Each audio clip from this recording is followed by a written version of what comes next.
Hi, everyone. Welcome. We'll just give it a few minutes while everyone joins.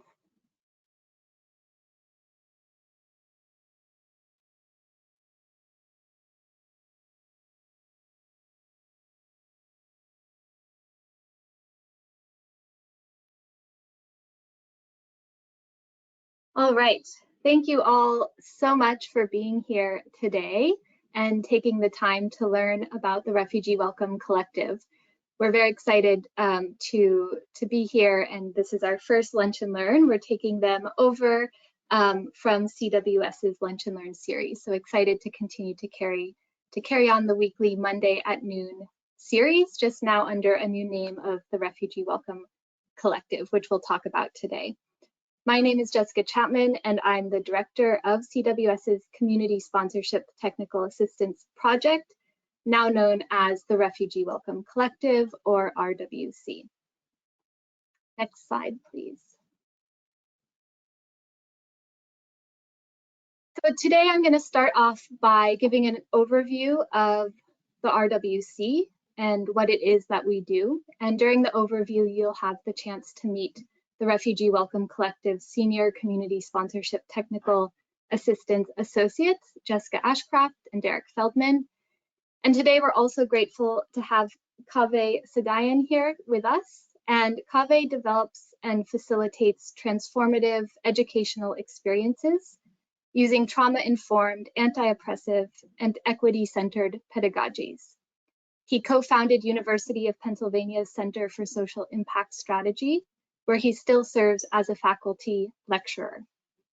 Today, Kaveh directs undergraduate course strategy at 2U and continues to develop programming for several high-impact organizations, including the Obama Foundation and the Aspen Institute. Through his work, Kaveh has trained over 6,000 impact-driven leaders, and the online programs he's designed have reached over 150,000 learners to date. So he's currently a contracted learning designer with Welcome.us and is leading the development of a co-designed community sponsorship baseline training that the Refugee Welcome Collective, Welcome.us, and the Community Sponsorship Hub are creating together. So we're very grateful to have him here with us today, as well as our new community sponsorship technical associates, Derek and Jessica. So thank you all for joining. Next slide. So to get us going, I'll just start with explaining about the Refugee Welcome Collective. We are a community sponsorship technical assistance project that was awarded to Church World Services by PRM. We're currently in our soft launch phase, so we have a landing page that we will share in a follow-up email with everyone, and we expect to have our full website ready towards the end of April. And our role as a community sponsorship technical assistance provider is to support national and local resettlement agencies to develop and implement their community sponsorship programs.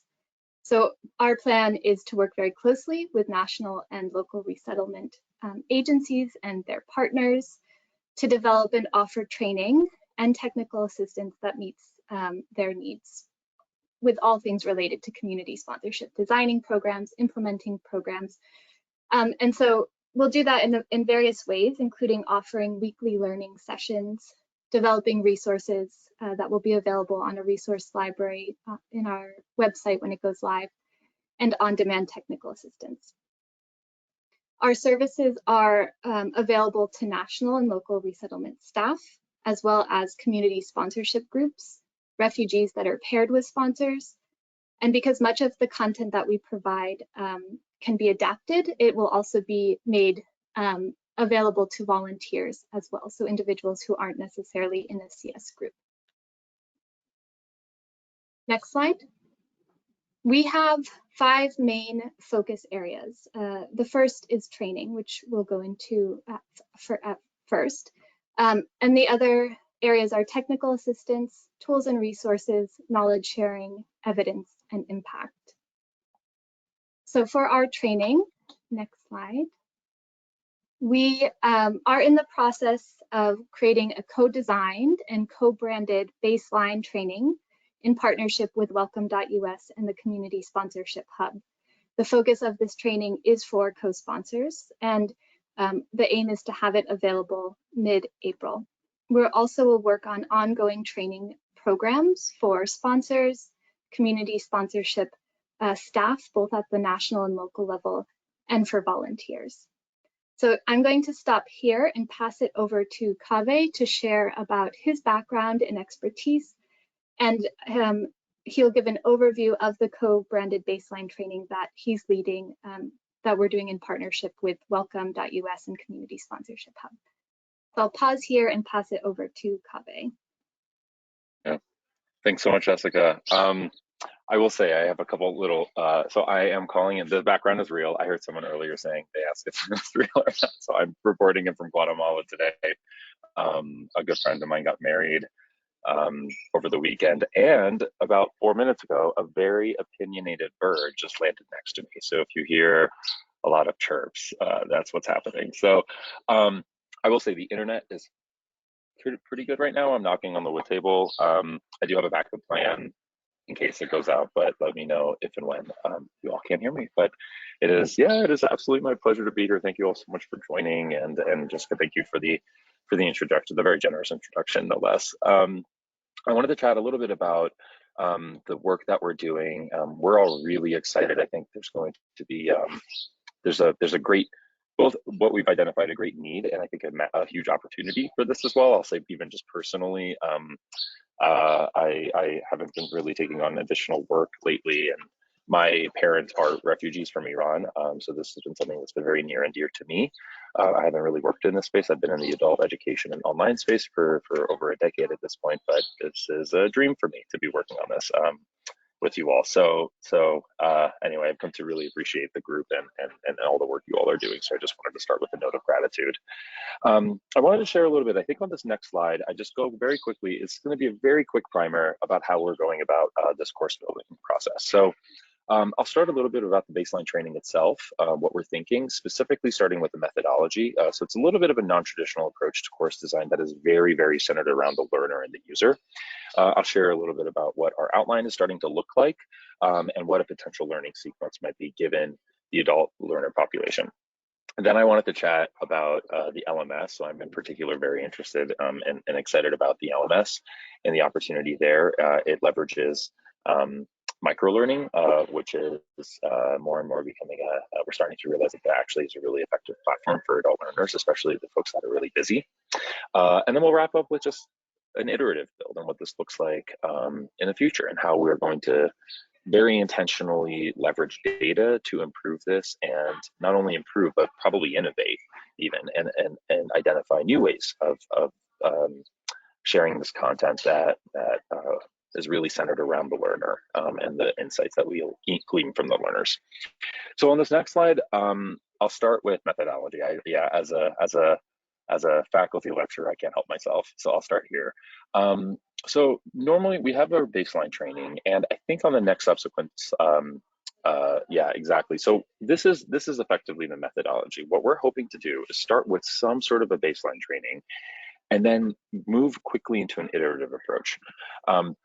At every step, we will slightly refine, slightly take out, or adjust anything that we feel like we might need to, given student feedback. And then in this next slide, I think I wanted to sort of propose how it's traditionally done.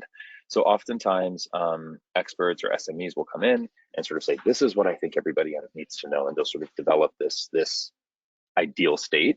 But ultimately what ends up happening, and I think it's on the next slide, we find that there's a little bit of a gap in terms of what students either is more applicable to them. There's a gap in terms of how folks can actually apply the learnings in their context. There's a gap sometimes in the modalities and methods that we use for that student. We see this oftentimes even, I mean, especially in academia, when we have, courses that have 70 hours plus a video, for example, right? It makes sense for the instructor, it doesn't quite make sense for the student. So what we're doing here is really centering the student in the process and incrementally improving it based on the student input. So that is the core piece of this methodology. It builds off of design thinking methodology, if you're familiar with that, or human-centered methodology. I think on this next slide, it kind of gets summed up in two sentences for me. I always think we oftentimes think to build, And that makes so much sense. We have so much information in our minds that we are so used to thinking and wanting to build the perfect thing, and it's not going to be intuitive. But here, what we're proposing is building to think. So we want to put out something first. We know it's going to be good, but where things go from good to great to exemplary is in this data-driven and kind of student-driven process. So that's the methodology that we're utilizing for this, and therefore it has a longer runway. I think on the next slide, we start to dig into the actual outline. And before I dive into this, I just wanted to give a big shout out to Iris, to CWS, to CSH. They provided us full access to all of their trainings, and we went through my backgrounds in ethnography and sociology. So it was a really fun opportunity for me to go in there and code and start to theme and identify commonalities and differences and whatnot. So the outline is very much driven by the inputs that we received already from I would say somewhat different trainings, which was interesting. And so here's just a preliminary outline, and I'll say this knowing that it's nested within, again, this iterative process. So where we'd like to start is sponsorship 101. And so this whole unit is about grounding and is about anchoring people in a common language and a common understanding. So this might be the history and a reframing of welcoming. This might mean an overview of sponsorship across the entire landscape, maybe a primer on Afghan culture and our Afghan neighbors, what this actually looks like, and the different pathways. So the purpose of this unit is really to give folks the opportunity to make an informed decision about how they'd like to move forward in this, and maybe even choosing not to move forward, and that would still be a successful outcome of this unit. As we move through, the next piece is going to be centered around critical lenses. So before we get into the actual application, one thing that I really appreciated in all of the trainings we saw was the self-work and the acknowledgement of self and identity that's necessary and that's inherent to this process. And so we went and kind of shifted it around a little bit, and we're calling it the ABCDs of sponsorship. So a successful sponsorship, regardless of how you go about sponsorship, requires a lot of activity. It's benevolent. It's so anchored in trauma-informed and compassionate practices. It's deeply collaborative not only with your group, but collaborative with the community, and most importantly, collaborative with the newcomers themselves. And it requires a significant amount of dedication, which folks have. It's just a matter of sort of building those expectations up and giving folks the tools that they need to be able to kind of resiliently stay with that entire process. And so we want it to be upfront, but this unit in particular is going to be much more centered around the self and around self-reflection, and really introducing some of these mindsets and expectations is really what we're trying to do here. So these critical lenses. We'll keep scaffolding on top of these two. So you'll see these kind of coming up as we go along.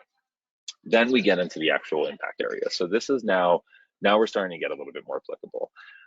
And so at this point, folks might decide to choose individuals that are going to be kind of the experts in housing or the experts in transportation, the experts in English, etc.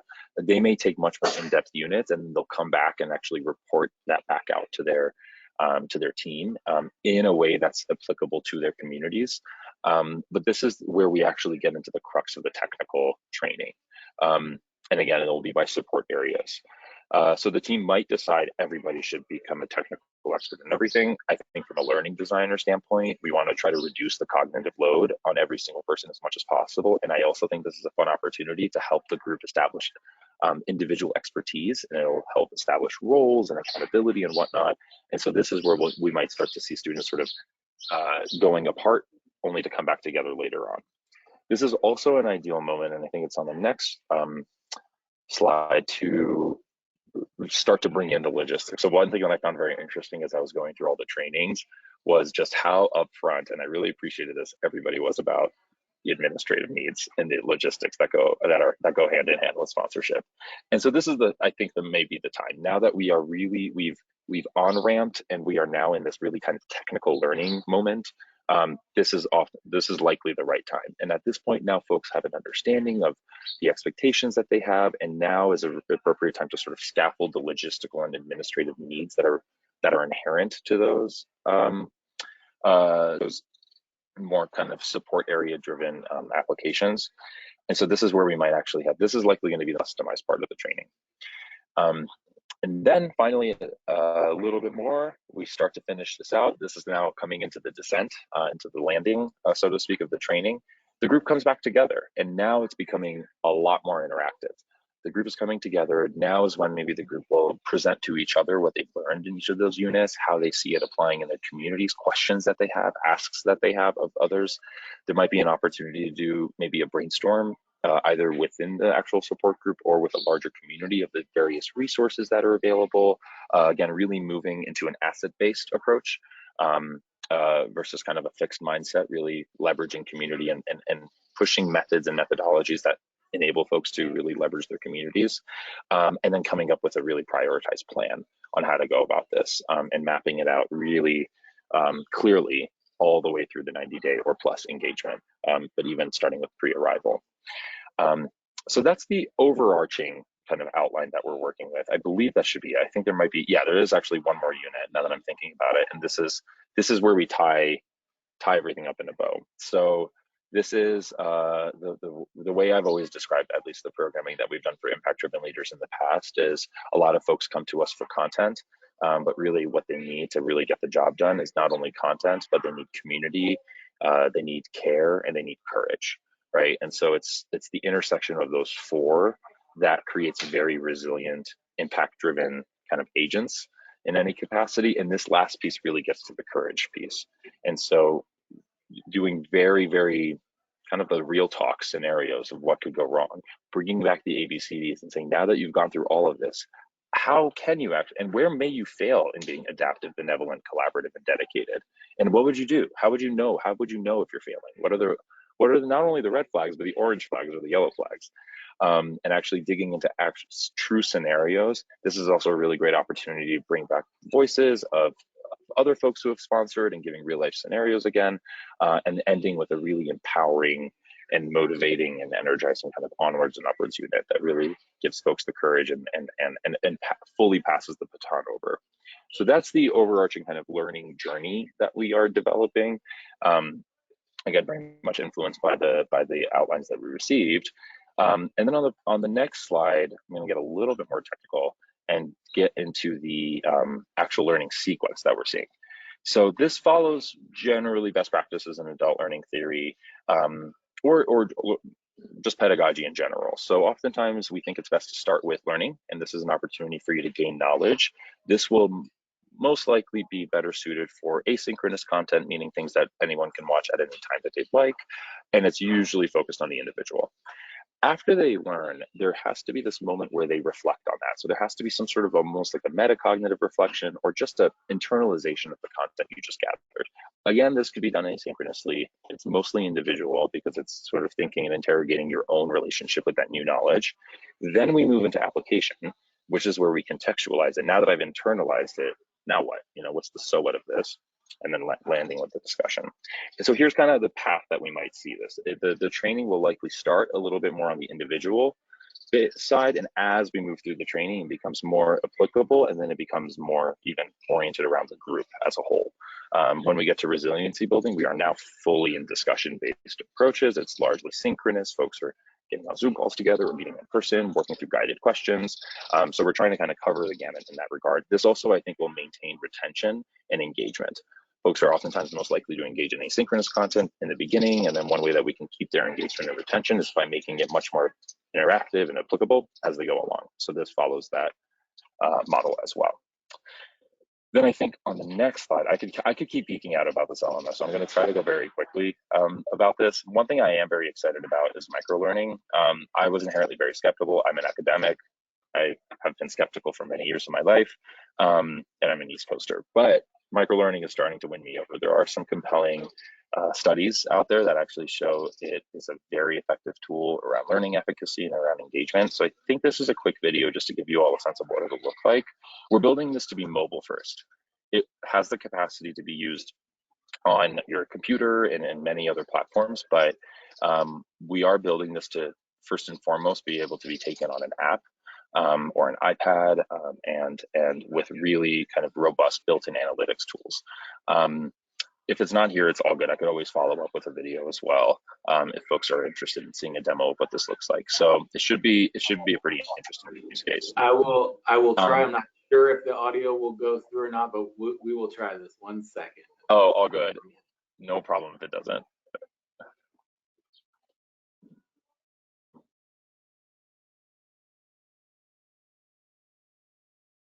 Yeah, so you'll see here, and we're gonna adjust the branding as well. This is just a prototype that we had created, but you'll see everything is just one click at a time. So one thing that is really important when we're designing these is to again reduce the cognitive load for students as much as possible. And so we really need to present information to them one step at a time as they go through it.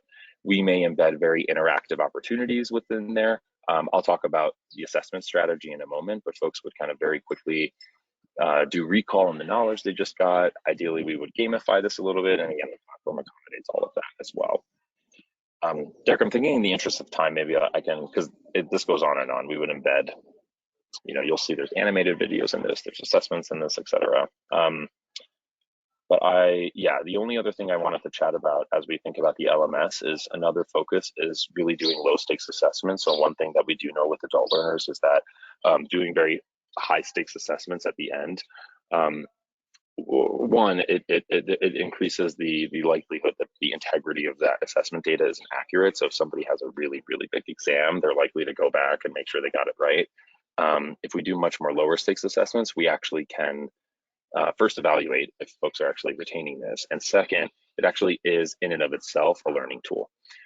So if we do much more lower stakes assessments and then scaffold the existing learning that happened prior in every assessment, we find that it's a lot more, first of all, applicable and actually ends up supporting learning efficacy. So that's something that we're going to be trying out here. We're going to be embedding a lot of low stakes assessments throughout, and that will not only bring in the learning of that kind of unit. So in this case, assessment number 3 would have information from 1 and 2. Assessment number 6 would have information from 1, 2, 4, and 5. Assessment number 9 would have, et cetera, et cetera.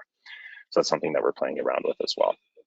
I believe on this next slide, I wanted to just highlight the fact that the other thing that's really important with the LMS is that it reduces the barrier for production. So oftentimes for a lot of our more robust LMSs that have video and kind of high fidelity production, it takes a lot of money to adjust those. I'll give you my own kind of example. In one of my courses that I filmed 5 years ago, I referenced J.K. Rowling, and I did not know that J.K. Rowling would be a controversial figure 5 years ago. And now, for us to fix that, I have to literally fly to Philadelphia, go into a studio, refilm that, find the same outfit ideally. I mean, it's obscene. So we want to be able to build in an LMS and in modalities that can allow for quick iteration. I don't think we're going to have controversial statements in here necessarily, but we will learn how to give this information in a more applicable way to the learner, and the LMS has to be able to accommodate that. So that's another piece of this agile build. All right, I think we're on the home stretch, so we can just kind of fly through this if you like, Derek. It's all good. This is me trying to animate it. The last thing I'll sort of say, and this is what I'm really excited about, is the analytics aspect of it. So we're building this in a way where we're going to have a lot of data coming in and tagging that data appropriately. So we're going to know how folks are referred in. We're going to know the login statistics. How often are they logging in? How much are they finishing or every time they log in? We're going to have all this assessment data that we're designing to be a lot more actionable. We're going to have completion data. The other thing that I'm excited about, which is I think on the next slide, is that because we're going about this in a collaborative and kind of co-branded way, it's the first time we're going to have a centralized data set. So one thing that I really appreciated all the trainings that were out there, but I think one massively lost opportunity was that we weren't getting critical mass because we were having some learners here, some learners there. And here, the beauty of this is we're now actually going to have an actionable sample size of learners that we can do kind of data-driven and informed research on, and it supports the methodology.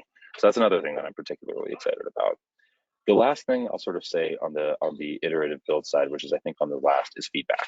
So we are embedding feedback throughout the process. We have plans to do kind of much more qualitative research on folks that don't complete. I think those are the most interesting individuals to oftentimes engage when it comes to this type of methodology. But the beauty of the LMS is that it actually will give us an opportunity, and I think it's on this next slide, we'll actually just directly embed opportunities for feedback in the learning journey itself. So, and it'll be framed as a metacognitive reflection. It'll be framed as an opportunity for folks to sort of think about their thinking and think about their learning and let us know both what's working, what's not working, what they'd like more of, what they'd like less of. And so we'll get, again, very kind of low stakes opportunities for feedback. that again is likely going to be more accurate because it's actually embedded in the experience. I know human memory is not particularly reliable. So when you ask someone at the end of something to reflect, oftentimes they'll only remember what is the most kind of emotionally intense experience that they had, either for the positive or not. This increases the precision of the feedback that we'll get, and it'll be embedded right in the learning journey itself. So we will have a lot of data. Okay, I think that should be it on my end. I feel like, alrighty. I am around for a couple minutes if there were any questions, but yeah, Jessica, I'll pass it back to you. Sorry, that was a lot. No, that's great. Thank you so much, Kaveh. And we do have a few minutes before Kaveh has to jump off if there are any questions. And I think we can take them through the chat, or there's a questions section on the side of your page.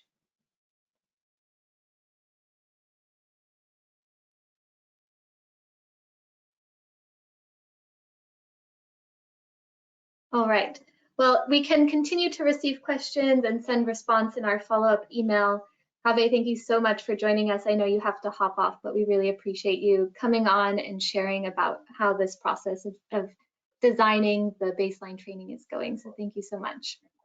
I appreciate it. Thanks for the opportunity, and thanks for all that you do. Alrighty, I don't know how to leave this webinar, so I might be here for a minute or two. But I'll talk to you all soon. Thank you again. All right, so now we're going to, as I started off at the beginning, sharing that the Refugee Welcome Collective has 5 main areas. So training is one of those. Another focus area of RWC is technical assistance. So as a community sponsorship technical provider, we will provide on-demand TA sessions. These can either be one-to-one sessions or group sessions, and they're for community sponsorship staff at the national or local level, for sponsors, and or for refugees that are paired with sponsors. So I'm now going to hand it over to Derek, who is, this is his first day, so Jessica and he have just joined today, and he is one of our senior community sponsorship technical assistance associates. So he'll go over what TA is and some of the topics that the Refugee Welcome Collective will provide. Thank you, Jessica. Let me see, I'm trying to do tech and present here as we go. So we'll see. Yeah, thank you so much. So, you know, what is technical assistance?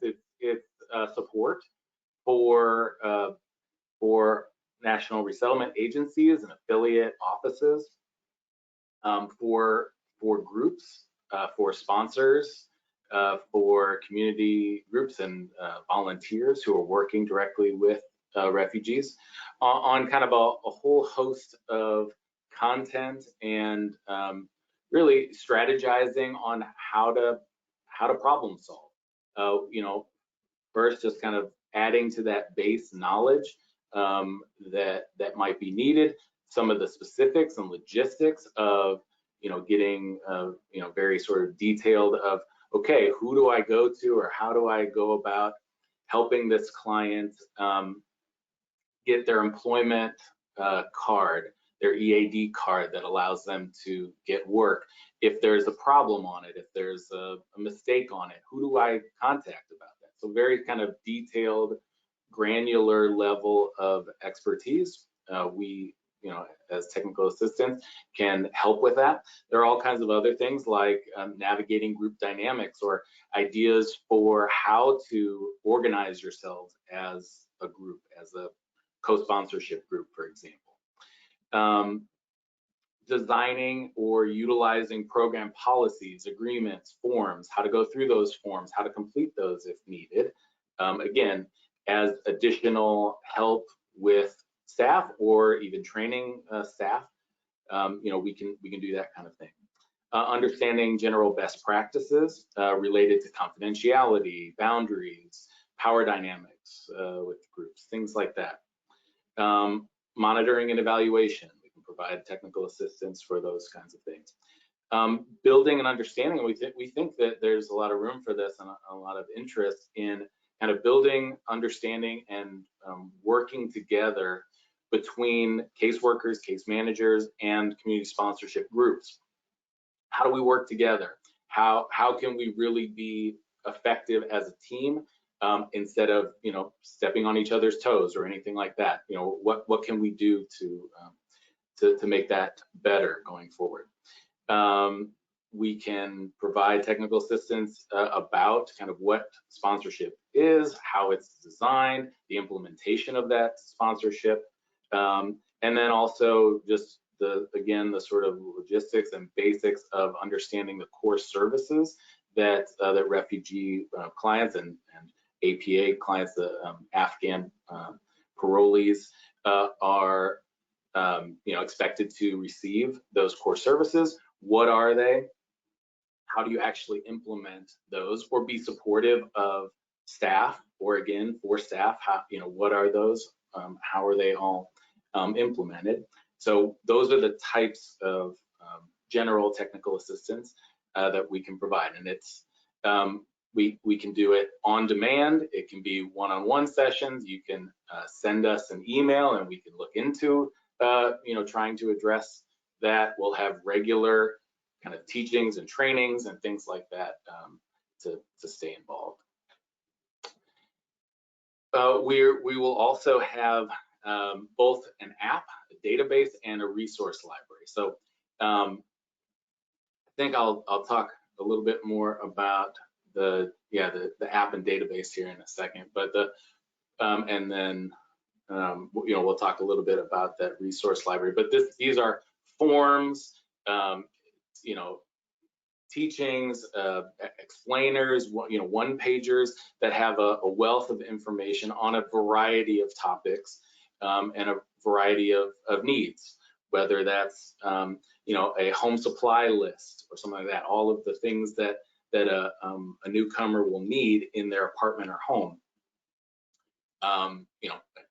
Tons of resources that way, and then the app, which I'm really excited about. I think it has the potential to be a real game changer in sponsorship sort of space, which is an opportunity, an app where a community group or volunteer individuals as part of their co-sponsored group can provide a service, whether that's a airport welcome, for example, go with signs and to welcome a newcomer there at the airport, to then create a case note about what they did, to upload it into the app. They can, if they gave that $100 pocket money, they can include that as part of that thing.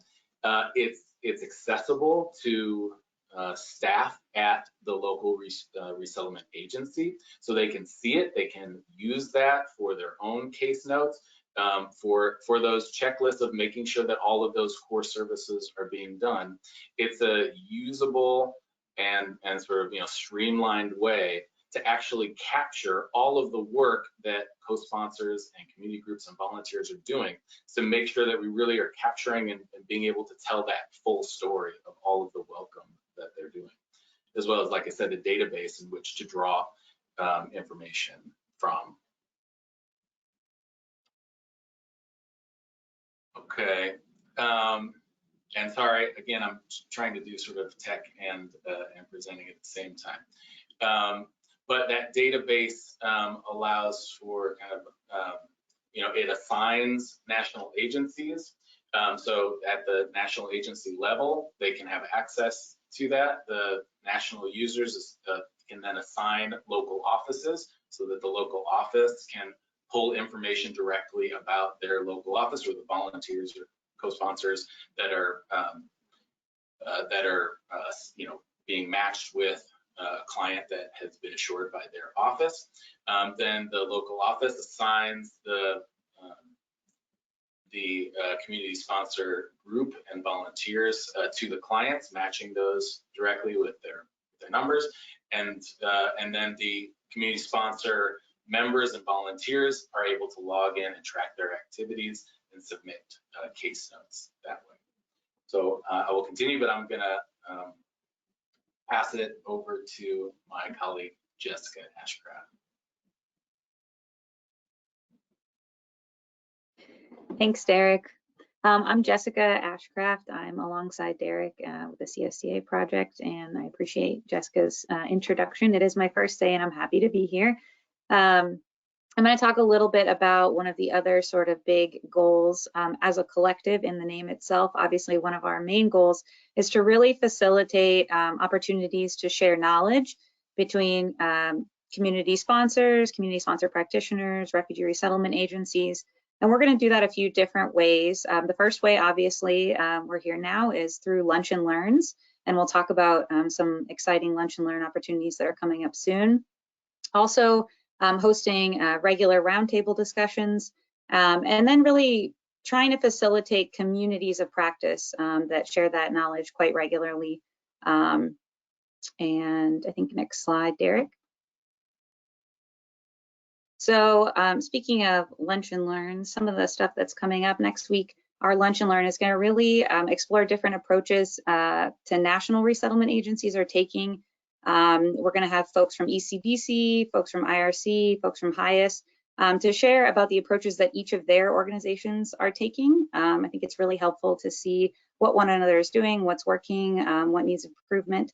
And then after that, the following week on March 28th, we're going to take a deep dive into co-sponsorship and core services specifically. So we'll look at all the different core services that co-sponsor groups can take on.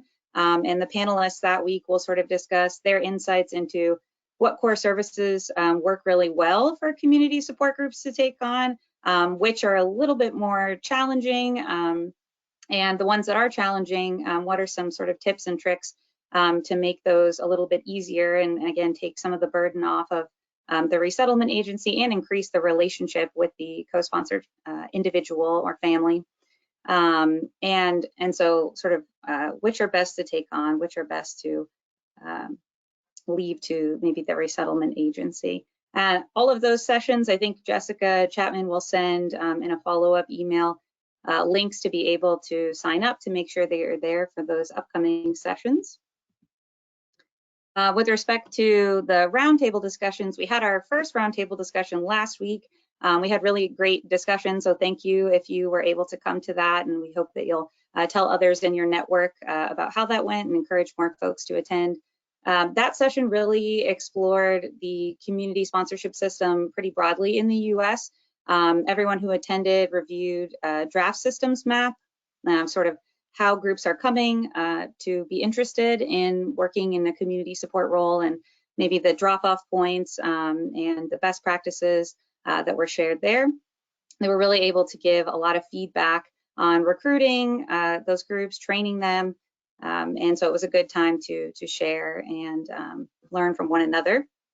The next roundtable discussion will be on Tuesday, April the 5th at 3 o'clock Eastern time. It's going to really focus on the survey results. We sort of mentioned this at the last roundtable, the national survey that we conducted in collaboration with the Community Sponsorship Hub and with support from RCUSA, Community Support Workshop Group. We'll sort of look at the results of that survey and focus on identifying what are sort of the current challenges that local agencies, but also national community level sponsorship programs are encountering as they're recruiting folks, as they're going through the onboarding process, getting folks through the training, and really managing once those groups are recruited, managing them on the ground. So during that discussion, we'll kind of discuss opportunities for national strategies to support local programs, and folks that are attending will be asked to identify other ways that national resources could be used, could be created to deepen the support for local programs on the ground. So we hope that all of these tools really foster the collective of it all, the knowledge sharing of it all, because folks who are on the ground are the experts, and we want to make sure we're being supportive of the work on the ground.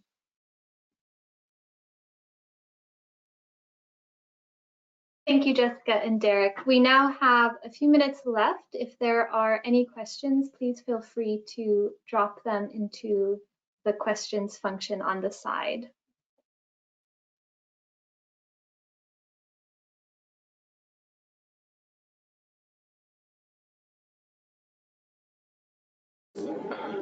I do see there is one question, at least one.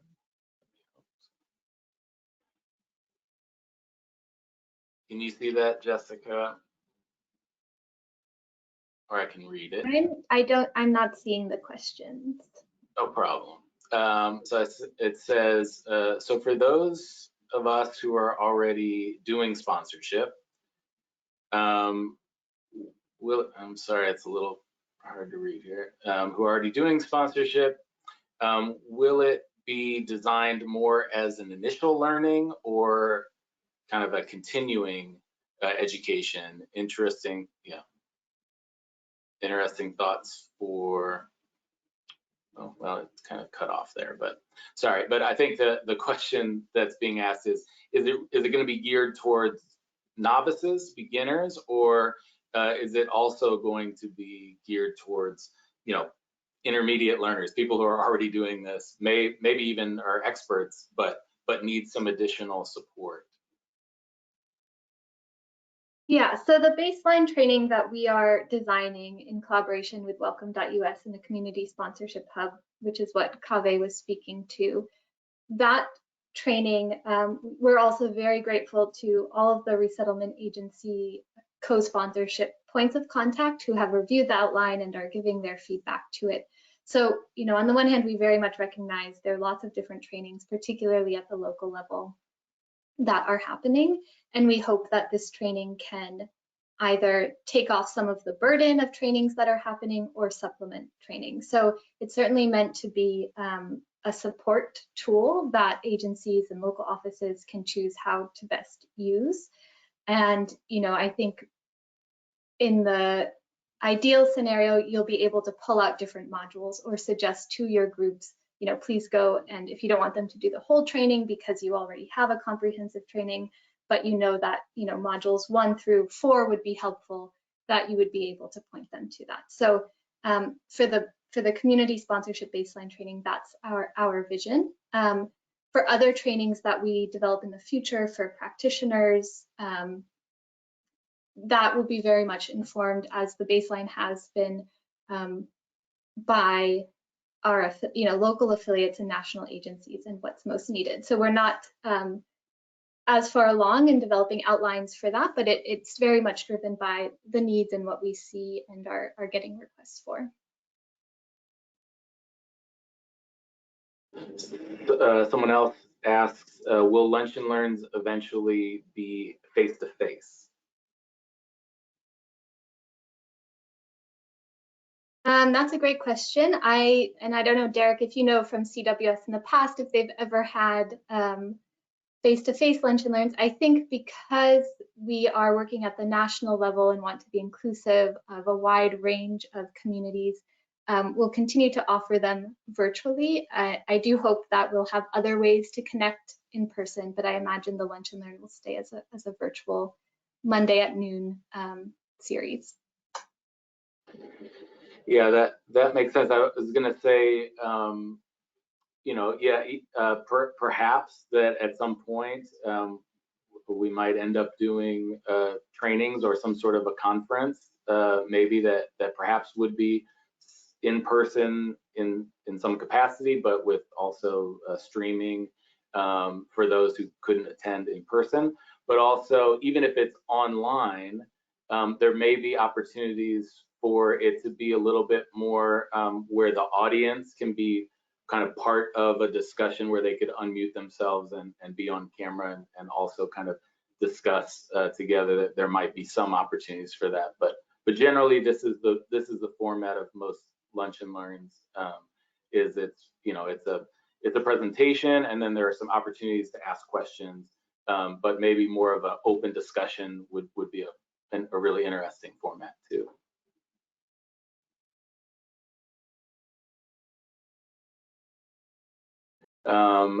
Let's see, apologies if I missed part of the presentation, but how will case notes be submitted via the new platform? So I can try to take this a little bit if that's okay, but feel free, Jessica, to jump in.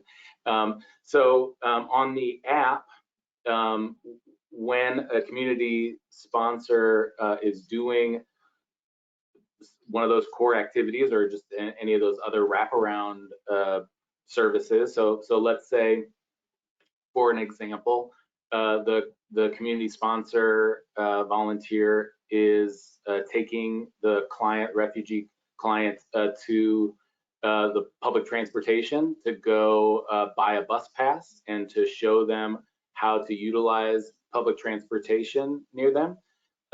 They can, the app provides, the date, it's matched with that client in the system, the date, the time, it's stamped, and then it's just a text-based, small window to provide a case note. And one of the technical assistance type things that we can provide are some templates for case notes, so that at least you're not kind of reinventing the wheel for the case note altogether. You know the general rules about what makes up a good, clear case note, and then that person, that volunteer would type in, took client to the public transportation, showed them how to buy a bus pass, showed them where the bus pickup was, where the central station was, where the drop off was for them near their home, things like that, and just in a simple kind of case note form.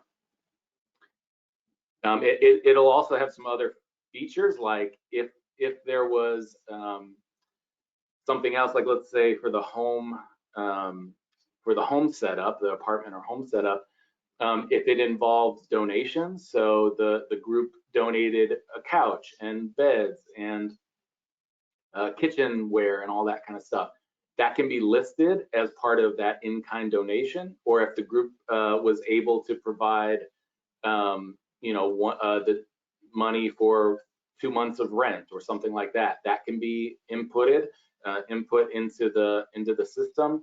And even things like taking the client to Walmart or something like that and picking up a whole bunch of clothes and some other groceries and some other home supplies, and then you can take a picture of the receipt and then upload that receipt into the system, so that case workers and case managers can add that to their own case work or case workbook, depending, every agency is a little bit different, but they may be able to just simply cut and paste some things, so it could make their job a lot easier.